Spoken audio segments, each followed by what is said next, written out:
Good morning, sweet friends, and welcome to another reading vlog. I am going to be super upfront with you. I am in the middle of another reading slump, but I'm determined not to let it get the best of me. And part of the reason why I am filming this reading vlog this weekend, even though I have a lot of things to do outside of reading, is to hold myself accountable. I have been very busy at work, and it's been hard to really find the mental space to sit down and read after a long day of work. Usually in the last week and a half, I've just been in the mood to zone out real hard in front of the TV or watch YouTube, because I love YouTube a lot, hence me being here. But yeah, it's been a tough little 2 weeks between work and this reading slump. So I'm here floundering a little bit with what I'm reading right now, but I'm doing my best. So let's talk about the lineup that I have this weekend. First and foremost, I have Slewfoot by Brahm. And I'm holding up like the little pamphlet because I actually have it on my Kindle here. So I will be trying to get through a decent amount of this. I have 3 books. So I have Slewfoot by Brahm. And then I have on my phone via audiobook, A Darker Shade of Magic by V.E. Schwab. And while that's not high on the priority list to like get through this weekend, I started it on one of my morning runs this past week, and it is so interesting already. I've just started the 3rd chapter, and I'm really enjoying it. The main character, or I think he's the main character, because we're so early, it's hard to know if he's going to be the only main character. His name is Kel, and I think he's a magician, and there are multiple like different types of Londons. It takes place in London, but there's like red London and gray London and black London and white London, and there are different varying levels of magic in each of these Londons, and Kel can travel between these Londons, except for black London, I think, which is sort of in a shroud of mystery and myth. I don't know, I think it disappeared a couple years, 100 years ago. I don't really know, but it's got my attention. And then Slewfoot, if you've seen some of my other videos I've talked about, Slewfoot is basically about a dark, not Satan, but a dark Satan-like spirit awakening in a dark New England wood. And that's my cat. Why do they always want to scoop litter when I'm filming? But so a dark spirit awakens in a dark wood, and the main character Abatha, who's an ostracized woman in this Puritan village, is trying to figure out if it's really evil or if it's not, and there might be a battle between Puritan and pagan in the story. So that also has my interest, but this is probably the least interesting to me right now, and I'll tell you why in a second. So the 3rd book, my physical book that I'm reading, so there are 3 different mediums here this weekend. I know, that's a lot. I'm a lot. Is Clarielle by Garth Nix. Now, if you know anything about me, Garth Nix and the Abhorsen trilogy, the Old Kingdom books, are hands down some of my favorite books of all time. The Abhorsen trilogy, starting with Sabriel, then Lyriel, then Abhorsen, were probably my first real introduction to high fantasy, aside from like Harry Potter. And I would say this is more fantastical than Harry Potter because it doesn't exist in the real world in any sort of way. There is sort of a split between the Old Kingdom and the New Kingdom. There's a wall, there is charter magic. So this is set 600 years before the first book in the Abhorsen trilogy, and it is centered around a girl named Clarielle, and she is like the granddaughter of the Abhorsen. And an Abhorsen is this powerful sort of mage who can put the wandering dead to rest. So they have a lot of power, they have a lot of prestige because they protect people in the kingdom from the wandering and dangerous dead and keep free magic in order. Free magic is basically just like this magic system that doesn't have a lot of order. It's usually pretty chaotic, and it tends to be more evil leaning because there isn't a whole lot of predictability. People get hungry for free magic. There's a lot of corruption in free magic. So the Abhorsen puts the wandering dead down.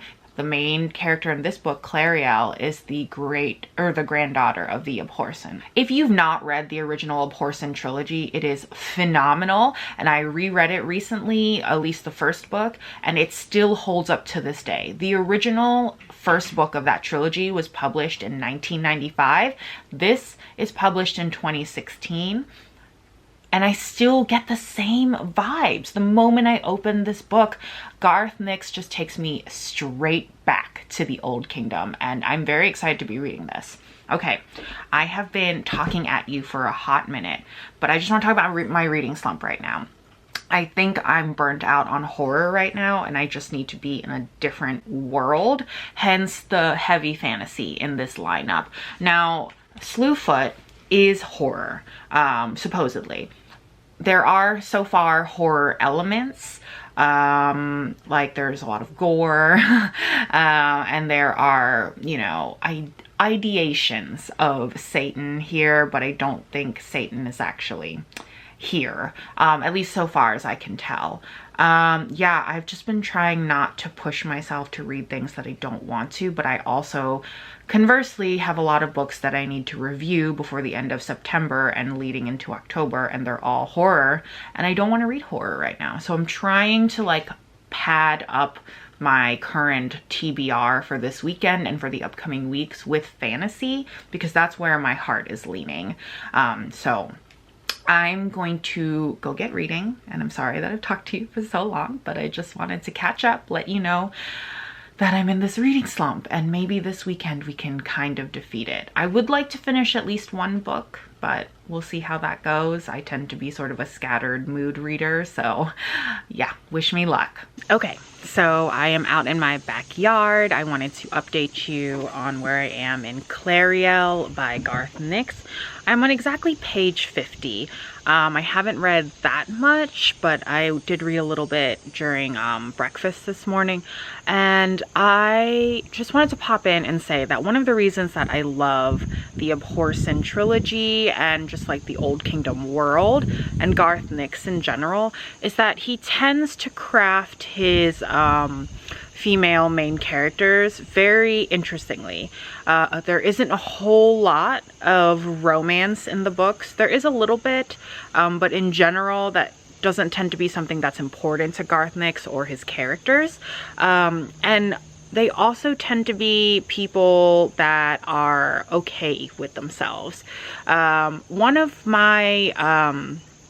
of the things that I love about Sabrielle and Liraelle and all the girls that are in the Abhorsen trilogy, and Clarielle including, now that I'm learning more about her, is that they are very not annoying teenagers. They all tend to be around the 18-ish years old mark. And sometimes when I read YA books, they tend to be annoying just a little bit, because they're just a bit young, they're still learning, they're still growing, and it's sort of, as an almost 30-year-old, it's harder for me to digest these days as opposed to when I was 16 myself. But Clarielle is also becoming one of my favorite female main characters of the Abhorsen trilogy. And it's interesting because they always tend to be a little introverted, more independent, and Clarielle is definitely living up to my expectations on that. She is currently, they've just moved to the big city of Belissaire, I think is what it's called, and they moved from a town that was closer to what is called the Great Forest. And Clarielle is someone who is very outdoorsy, really likes the solitude of the forest, really enjoys being out in nature, and her moving to the big city of Belissaire and to be suddenly entrenched in like politics and like trying to be diplomatic and being one of the sort of aristocrats. I almost said aristocats because that's me. That's what I think about when I think about aristocrats. I think about Disney's Aristocats. Being an aristocrat is just not in her personality, and she's like asking her lady's maid, or I think that's what she technically is, her lady's maid, like what she should even be doing when she gets to her new school. And her lady's maid is like, I don't know, you could talk about clothes or funny songs. And Clarielle is like, I don't want to talk about that dumb shit. That sounds so stupid. I want to talk about the country. I want to talk about the forest. I want to talk about, you know, cool stuff. And her lady's maid is like, please don't do that. You're going to make it harder for yourself. And she's like, okay, that doesn't make sense to me at all. And then, like, apparently charter magic, the main magic system in these books, and in this book as well, has fallen out of fashion with the aristocrats. Apparently it's too tedious and at times dangerous to learn. And Clarielle just thinks that's like the dumbest thing ever. She thinks that that sounds really lazy, and that charter magic is really interesting to learn. And I just resonate so deeply with Clarielle. I understand what it's like to enjoy my own company, to find myself confused when people don't have interesting hobbies other than, I don't know, themselves. I also enjoy nature and being, you know, out in the world like this. And yeah, I don't know. I really like it so far. I'm really loving this fantasy vibe I'm in. It's unfortunate that I have to review a lot of horror novels right now, but fantasy is really where I'm feeling right now in terms of my book reading mood. So I'll check in a little bit. What are you doing? Sir? What are you doing down there? What are you doing? You're the bestest kitty. Yeah. Hi friends, so it's like 7 o'clock now, still Saturday. We had to help my parents with a couple of things because they're moving. So I really haven't been able to read very much. We left the house around noon and we came back around 4:30. And I have basically been taking a nap since then, and I'm making dinner now. I've read maybe like 15 pages before I actually just like conked out because I was so tired. We just did a lot of driving. But the book is going well so far. She has started school at this like finishing academy basically, and she's just like confused and really annoyed that she even has to go to some place like this. All she wants to do is basically become like a forest ranger, but in the book they're called borderers, and they're basically like guards that are posted against the wall, and they do maintenance on the Great Forest, I think is what it's called. Anyway, what I really wanted to show you is what I'm making for dinner. Tonight I made bistec, B-I-S-T-E-K, and it is a Filipino favorite. It is lemon juice and soy sauce and like beef normally, but I don't eat meat. So I made little patties out of Impossible Burger meat, and I just improvised. And let me show you because it looks really good. It's bubbling away. So I basically made little patties, but normally I think it's made out of like pounded like beef steak or whatever. Lots of soy sauce, lots of lemon juice, lots of onions. This is not a dish for you if you don't like onions. But also if you don't like onions, I feel like you could be convinced to like onions by this dish. So yeah, we're gonna eat and I'm gonna try and get in more reading. Look at this beautiful plate. You have to have bistec with lots of steamed white rice. It is just a travesty to not get all those lovely soy saucy juices onto some rice. Yum. So I have this running theory that the only reason I bring animals into my life is so that they can meet my boyfriend. Because I am chopped liver compared to this animal whisperer. They always favor him and I'm so jealous. It's okay, Tiki. You love Daddy. What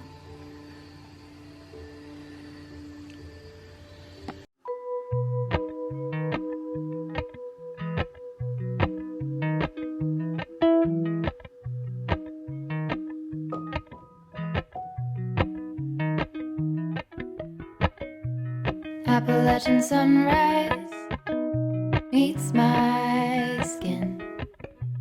Even with my eyes still closed, I can feel it coming in. Golden, golden, I'll follow only golden, golden, golden, golden things.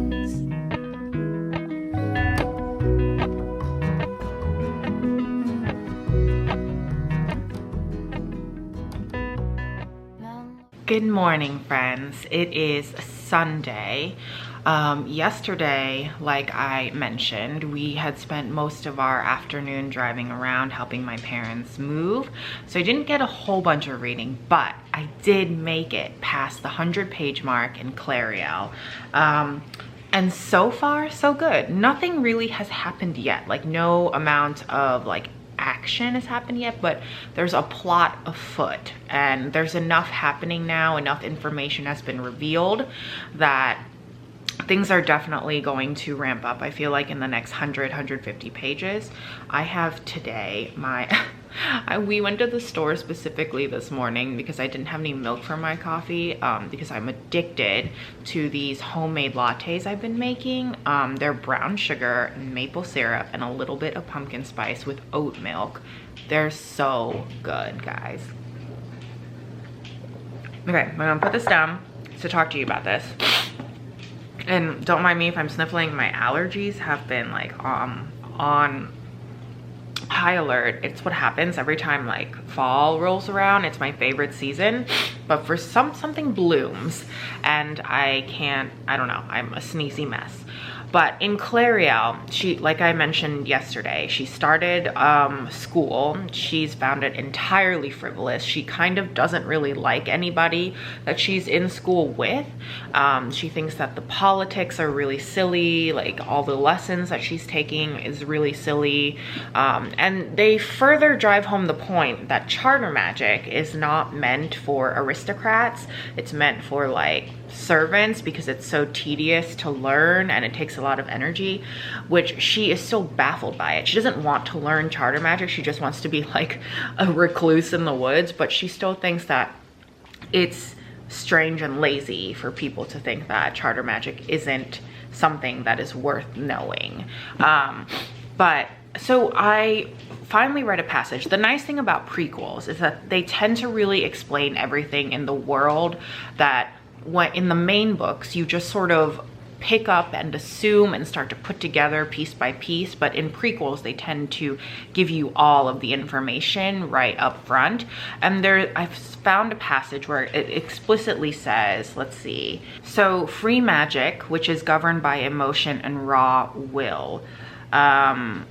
So free magic is sort of like the opposing force to charter magic in these books. Charter magic is sort of ordered. There is a way to learning it. There's steps and processes, and free magic is, like it says, ruled by emotion and free will, and it wants to be free despite any sort of order in the world, despite any sort of, and despite any consideration for any other living thing. And one of the big plot points in the Abhorsen original books is that the free magic beings that were basically the villains is that they wanted to be free from death, from the underworld basically, regardless of who and what they hurt. And so just reading that little blurb really puts into perspective all of the Abhorsen books. Even though I'm only past the first 100 pages, I just am really enjoying being back in the old kingdom world, and Garth Nix really hasn't lost his touch at all. But aside from that, I am hoping to maybe read another 100 pages, and then I'm going to switch to my Kindle and read Slewfoot because I am woefully behind.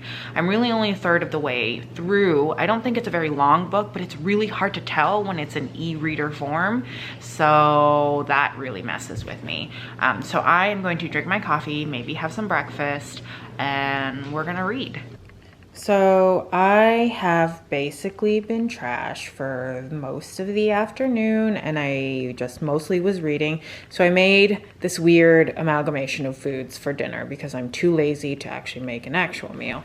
So this is instant jjajangmyeon, which is Korean black bean noodles. I also have some frozen dumplings here that we fried up.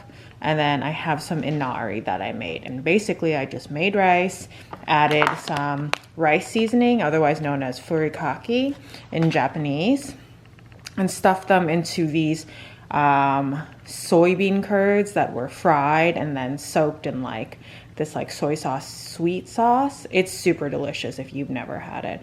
But this is basically going to be our dinner because I'm lazy. I will update you on the book soon because we're gonna eat and I have thoughts. So soon. Good morning, friends. It is Monday, and as you can tell, I've decided to sort of extend this vlog a little into the week because I feel like I didn't really get a chance to really sit down and read. Well, I did get to read quite a bit yesterday, but I will say that this weekend was really rather busy. We were just back and forth running errands, helping my parents with their move, and then running some of our own personal errands. So I didn't necessarily get the relaxing weekend that I had hoped for, but weirdly enough, I did make it to the 200th page. Well, actually a little past of Clarielle. 229 pages. Things have really popped off since I last talked to you. I promised to check in after dinner and I just didn't quite make it. We got lost like watching a sports documentary. I love those. I'm not a big sports person, big hockey fan, but not really a big sports person in general. But sports documentaries, I don't know, they're compelling to me. What is happening in Clarielle? Well, I don't know how to really explain that without giving too many things away, but things have just escalated and it's become apparent to Clarielle very quickly that there have been political machinations behind her sort of presence in the city. Like her parents moving to the city, there were a lot of ulterior motives that they weren't necessarily clued into, and I think that's the most I can give you right now. And so things have been happening and inching towards what I've been hoping for, which is to you know, encounter more more stuff regarding the Abhorsons. And so what's really interesting, if you've never read the Abhorsen trilogy, is that, like I mentioned earlier, Abhorsons are people, and there's really only one Abhorsen, and then there's an Abhorsen in waiting in case that Abhorsen dies. And what they do is they put to rest the wakeful dead, basically. And the dead that are wandering around are free magic creatures, so they are sort of bent on, like, you know, destruction and freedom at all costs. So they end up usually sort of possessing other people and just sort of causing havoc and destruction, which is why we need Abhorsen to put them back to rest. And the way Garth Nix depicts death in all of his Abhorsen books is that there are 9 gates, and the Abhorsen has these specific bells that they ring, and it's sort of the vibrations and the sound do specific things to help send these the waking dead back into death. So we haven't quite gotten to a part yet in Clarielle where that has happened, but I feel like we're inching towards it now that we're like past the 200th page mark. So yeah, I just threw a lot at you, but listen, this is the reason why I started this booktube channel, because it's series like this that I have nobody to talk to with, and I'm desperate to talk to somebody about it because I love it so much. If you've not read the Abhorsen trilogy, seriously, go out there, start with Sabrielle, and just move through it like water. You will have zero problems just getting through that series, especially if you like fantasy. Okay, we're gonna move on from Clarielle because, like I said, too many spoilers. I think I've decided just to go ahead and finish the book. I was gonna like stop myself somewhere to switch off to Slewfoot by Brahm, but this is another reason why I'm extending this vlog. I just can't do that. I'm not very good at juggling more than one book at a time unless it's audiobook and physical book, and turns out ebook is not a category that I can fit into my small attention span. But when it comes to audiobooks, this morning I was listening to the audiobook of A Darker Shade of Magic by V.E. Schwab. And I am loving it. Now, something about Victoria Schwab's writing, I was actually discussing this with a Bookstagram friend of mine. I have loved everything that she's written. There has been nothing that she has written that I haven't absolutely just enjoyed. It's always 4 stars and up. And 4 stars is almost like kind of low for Victoria Schwab. I read one book, The Near Witch, that was mostly a 4 stars. And I think that was one of her earliest books. And honestly, for one of her first books, it was really, really good. The atmosphere was on point. But we're here to talk about A Darker Shade of Magic. And A Darker Shade of Magic, I'm really enjoying sort of the exposition, I suppose, of the different types of Londons: gray London, white London, red London, and then the mythical sort of far off black London. And learning more about these people called Antari, and they're the ones with true magic in their bones. Like, they are the ones that really can wield magic. And the main character, Kel, is one of them. And apparently, Antari isn't something that is passed down by bloodline. They're just randomly created, as far as we know right now. And that is really fascinating to me. And also, the nice thing about listening to A Darker Shade of Magic on audiobook is that we have a narrator that is sort of David Attenborough-ish. So it's very like British and very fairy tale-like in sound. And I'm really enjoying it. It's really keeping me focused on my runs. It's keeping me engaged. I'm not very good at listening to music while exercising. It's sort of more distracting than helpful to me because of like the waves of music. Like, I don't know how to explain it, but music kind of goes up and down, especially if you have, you know, all the songs that change through a playlist, and books tend to keep me more consistent and focused. So I've been really enjoying that. But V.E. Schwab is hands down one of my favorite authors, and she continues to just prove herself worthy of my time with each book she comes out with. So yeah, I am gonna work because today is Monday, but I will check in with you later and hopefully I will have read a little more. I made myself a little bowl of ice cream. You can't see it because it's covered in Fruity Pebbles, but I have strawberry coconut milk ice cream in here, little pieces of chocolate chip cookie, some chocolate syrup, and then Fruity Pebbles on top. Y'all, if you're not eating Fruity Pebbles in your ice cream, you're missing out entirely. This is amazing.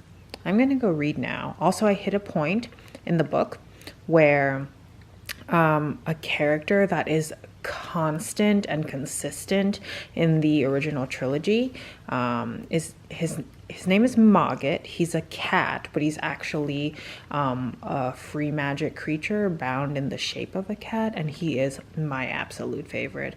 Garth Nix really knows how to do side characters well. So I'm gonna eat this, I'm gonna read more about Mogget, and I'll get back to you. Okay, it is very hot in my car, and it is the middle of Tuesday right now, and I'm coming at you hot because I'm going to the bookstore to pick up Empire of the Vampire by J. Kristoff. It is publication day here in the US for this book, and I've been waiting months. I'm so excited. Okay, I'm gonna drive, and then I'll be back real soon.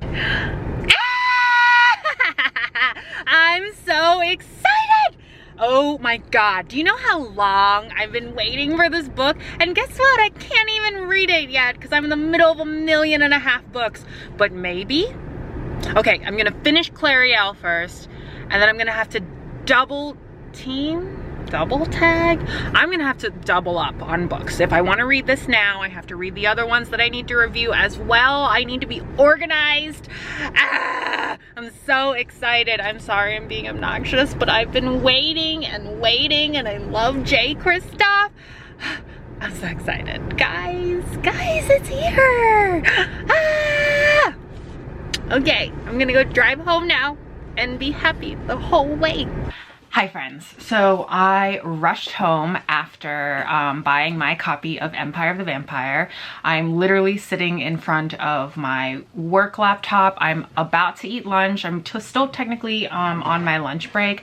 I made myself some braised tofu, some bok choy greens, and some sprouted mung beans with rice. Super tasty and spicy, but that's why I look a little blue, because I'm looking at my laptop just checking emails before I, sit down and eat lunch. But I am basically trying to rush through the last 60 pages of Clarielle, and I'm gonna exercise all of the willpower I have not to dive into Empire of the Vampire tonight. I am going to be filming a separate vlog for that entirely, but I do need to read some other books. So maybe if I get through like, I don't know, 30 or 40 pages of some of the books that I need to review, I will maybe start Empire of the Vampire tonight. Okay, I'm just gonna read and finish this, and the next time I see you, I will have finished Clarielle. Oh, also, oh my god. So my work does this thing where they send out like quiz questions, like random Jeopardy type questions through the email. And if you're the first to answer, you get like premium seating tickets. And oh my god, I won. I won 2 tickets to basically box seats to Cat Williams, the comedian Cat Williams. And let it be known that I am a recent fan of Cat Williams. I've always known about him, but I didn't really sit down and watch any of his comedy performances until this year. Loved all of them, have been dying laughing when I watch them. And to win these box seats all of a sudden, wow. So that's happening Friday night. So I will probably wait to start Empire of the Vampire towards the end of the week, and then I will check in with you for a weekend vlog, and I will probably tell you all about this Cat Williams performance. I'm hoping that it'll be very socially distanced. I'm very concerned about COVID. I'm thinking because they're box seats, it won't be too bad. We won't be, with a lot of people, but we're gonna mask up, we're gonna stay safe. Anyway, I'm gonna eat my food, I'm gonna go read Clarielle, and then hop back into work, and then we'll check in with you later. Okay, so I know that I was supposed to come back to you when I actually finished the book, but that's just not my style. I have to update you like ASAP about what just happened. And if you haven't read these books, you won't really understand the gravity of what happened. But the Abhorsen's bells have now made like a solid appearance. Like something is happening and the bells are involved. And I mentioned the bells before, but the Abhorsen has, I think, 7 bells that they work with to put the waking dead back to rest, back into death. And each bell is more powerful than the previous one, and they also get bigger in size. The smallest one has the smallest effect, and the largest one has the most dire effect, and they're not to be used lightly. And every time that these bells are used in these books, I am just like freaking out, because this is my favorite set of like weapons or like magical tools in any sort of book, and I just think that I wish they would just make a movie or a series already of this book, because sorry, also the light is changing a lot. We've got like a video game playing, so that's what you see in the background, but seriously, these bells are one of my favorite parts of the Abhorsen series. And it's taken some time to, like, I'm less than 40 pages away from the end, and they're just now really like appearing, and I think they're gonna appear more before the book ends. But I love these bells. They're so badass. They're so cool, and I have always loved them since I was like a 12-year-old discovering the series for the first time. And that's all I came in here to say, is that I'm fangirling real hard, and I'm loving this book. I did it. I finished Clarielle, and it was bittersweet to say the least. Finishing this book meant a lot to me as someone who is a long time reader of Garth Nix's Abhorsen books. This series has been with me since I was in middle school, so it's now been with me for the better half of my waking life. And it's interesting now that I've finished this book, that I'm close to 30, and it still just rings so true to me. Everything about Garth Nix's writing has not really changed. In fact, it's almost gotten better, and I really appreciate that. Sometimes when you come back to a series after 20 years, he first published Sabriel, the first book, in 1995. So it's been over 2 decades now, and his writing still makes everything feel very nostalgic, but he's still bringing something new and refreshing to the story. This is a 5 out of 5 stars for me. This was truly a fantastic read. Even if you're coming to the series for the first time, I really don't think you're going to have too much trouble with it. I still recommend that you read the books in order of publication date. I think you're going to get a lot more from it that way. There is a moment at the very end where it tells you how Clarielle actually plays into the entire series. And I really didn't quite remember the character, so I had to Google everything, and it made a lot more sense, and I'm definitely going to have to reread a few things. But I think that her narrative kind of weaves pretty seamlessly into the original 3 books. And I am just so freaking impressed with Garth Nix. Like, truly, I have such big emotions for this series. And Clarielle has proved no different. One of the things that I really enjoyed about this book is that Garth Nix is another one of those authors that manages to write YA stories and YA voices and perspectives, and still kind of reaches the sort of every reader, sort of like Pixar. There's something for everyone, whether you're young or you're a little older. And Garth Nix seems to have that perfect balance of having like very adult situations, but having the younger character, the young adult character thrust into these very adult situations and handling them in an adult way, but still having the voice and the motives and the thoughts of someone who's in their teens. Clarielle is only 18 years old, and she is put in an environment in many situations that are terrifying and harrowing for even the toughest and strongest of adults. And I think that's a constant thing among all of the Abhorsen books, is that they are very female forward. And they usually end up putting a very young female in very adult, dangerous situations. And Clarielle was no different. And the nice thing about it is that Clarielle was very flawed. There are a lot of things that came to fruition in the book that just worked out in ways that I didn't think it was going to. And I'm trying not to spoil things here, but the way that Garth Nix ended up tying things up at the end, it definitely, how do I say this? It felt very realistic and not fairy tale like, and I really appreciated that.